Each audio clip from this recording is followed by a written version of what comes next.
I'm Maze. I've been a witch for, I'm like 24, so 12 years. I've been a witch for 12 years, and I know that whenever I started out, it was pretty hard because there were so many things that started coming up. There was one direction where it would be tarot, and then there was another where it would be deity work and what deity you should work with, whether you should do it, whether it was like different pantheon or anything like that. I know that like another interest I wound up gaining over the years was astrology. And I kind of wanted to dip into sort of what you'd run into. And rather than getting confused how I was, giving you the basic rundown of those three major things.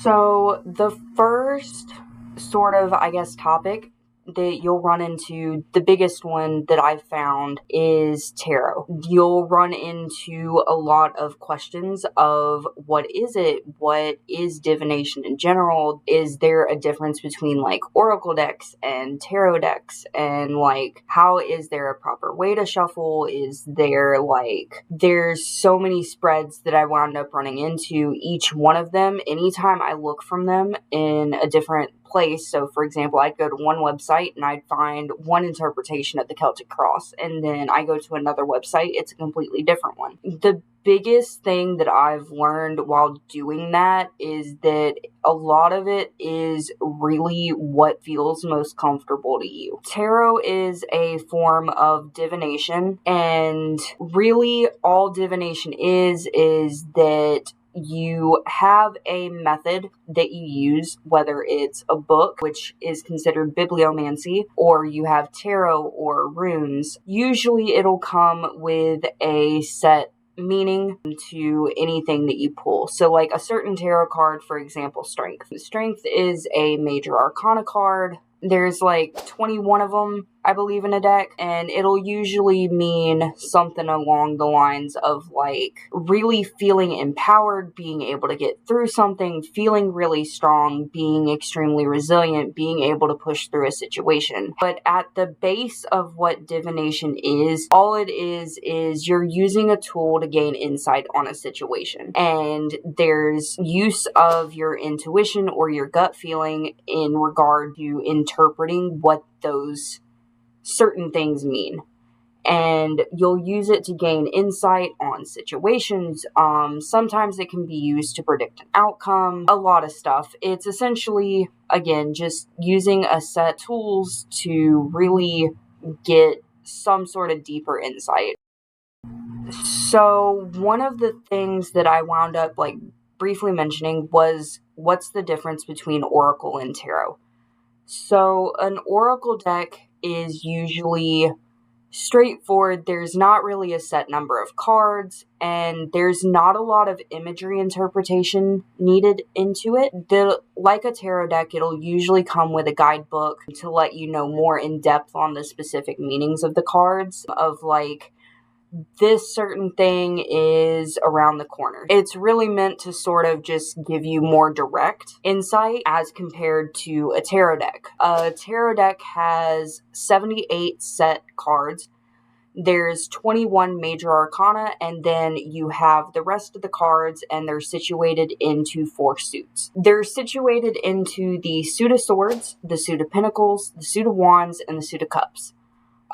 Each suit will have certain meanings attached to them, and then each set will have 10 cards attached to that suit. So it'll go down with the Ace of Pentacles all the way down to the 10 of Pentacles. The major arcana handles more major life instances, and it'll be more of where you put your key focus at. So a couple of those are the Lovers, Strength, Death, the Tower. Sometimes some tarot decks that you get, they'll have an extra 1 or 2. So depending on the creator of the tarot deck, it'll have an extra couple of cards. With tarot, a lot of imagery interpretation, things like that will come in because every artist's style is different. There's no real right way to shuffle a deck. You can shuffle it just by cutting it into threes. You can shuffle it like a deck of playing cards, or you can just toss them in a giant pile in front of you and just shuffle them around, and then you figure it out from there. It really is what method feels better for you, because at the end of the day, you're the one doing the reading. Spreads,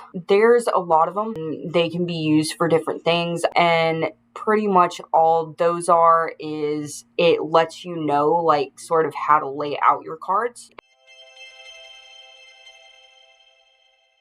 Another big section of what you'll run into whenever you're researching like witchcraft and stuff like that, starting your practice, is deity work. First and foremost, you're not required to work with a deity. I know that like there's so many pantheons. You've got like the Norse pantheon, the Greek pantheon, you got the Roman pantheon, and really all a pantheon is that it's a group of deities, gods and goddesses, but other than that, you'd go through and figure out which one you more relate with. The difference between deity work and deity worship is another big thing that I feel is kind of important. It can be a little confusing because there's so many like crossovers and all sorts of stuff, but the biggest thing is that deity work, you'll usually be working with that deity. Some people will do like shadow work, spell work, usually focusing around self-improvement, anything like that. More with deity worship, it's more about respecting, revering the fact of their status as a deity. Offerings will be made more out of respect. There's a lot more prayer tied in with this. They're not mutually exclusive, so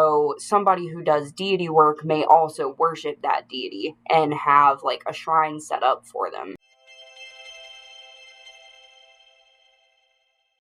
So, astrology is another big section in the witchcraft community. It's where you get like birth charts and like planets, zodiac signs, placements, things like that. The basis of astrology, whenever you're born, the moon, all the planets, the sun, even asteroids, they're in certain places in space. Depending on where those planets and objects and things like that are located can tell you sort of about yourself. You sort of analyze how close they are to different placements in your chart. For example, there's these things called aspects. That's really like the fancy term for how they're located in comparison to one another. A question that might wind up coming up a lot is, what's your big three? What are your big six? Really, all that question is you're going down and it lists the big three, which are your sun, moon, and your rising signs. Your rising sign is also known as your ascendant sign. Your big six goes down with your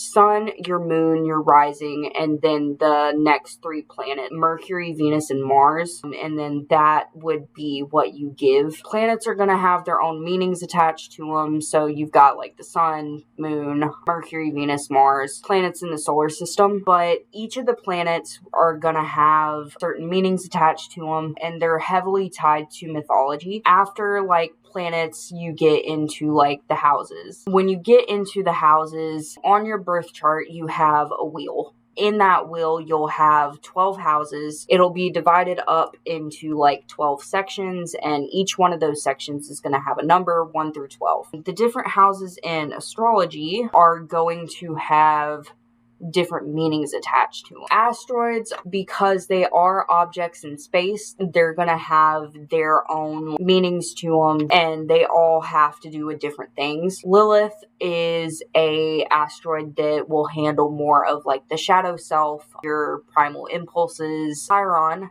is another asteroid that'll come up frequently in astrology in your chart. Chiron is based off of the centaur Chiron, who wound up getting injured in like battle and wasn't able to be treated. So when you're looking at like an asteroid like Chiron, it will usually signify a pretty big wound that you have that is going to be insanely hard to push through, but it can also tell you how to heal that. It's just a matter of looking through. All of these things are sort of things that can be complicated if you don't have like a base rundown. I know that, again, whenever I started out, I didn't know what I was doing. I knew that I had a pretty tarot deck that I wound up buying, but whenever I had to take time and research, figure out what exactly was what. A lot of misinformation spread, so it's a lot of back and forth, having to research, keeping up to date. It's, again, your journey is your journey. You're going to get where you need to be, whatever feels right to you. Google is also going to be your best friend. I know that it's been mine. The little guidebooks that come with the tarot cards, I have to look at them, but it's honestly a very fun journey. It can be hard, I'm not gonna lie, but it's a fun journey to learn, develop, like, where you stand as a witch and what's working better for you, what deities you prefer to work with. The more you get used to it, the less complicated it is, and the more you figure out where to look, what to look for, it gets easier. I know that, like, over time, I actually wound up, like, figuring out that I wanted to do readings for other people, so I wound up opening up a shop on Etsy. I wound up having fun with it, and I turned, like, that the sort of hobby or passion into something to help other people out, and it's been a journey, but I know that you're gonna get there. It's never easy starting out. You're going to feel lost. You're going to not know what you're doing. So I'm hoping that this is able to give you a little bit of guidance into what to do and where to go, and hopefully give you that little starting push.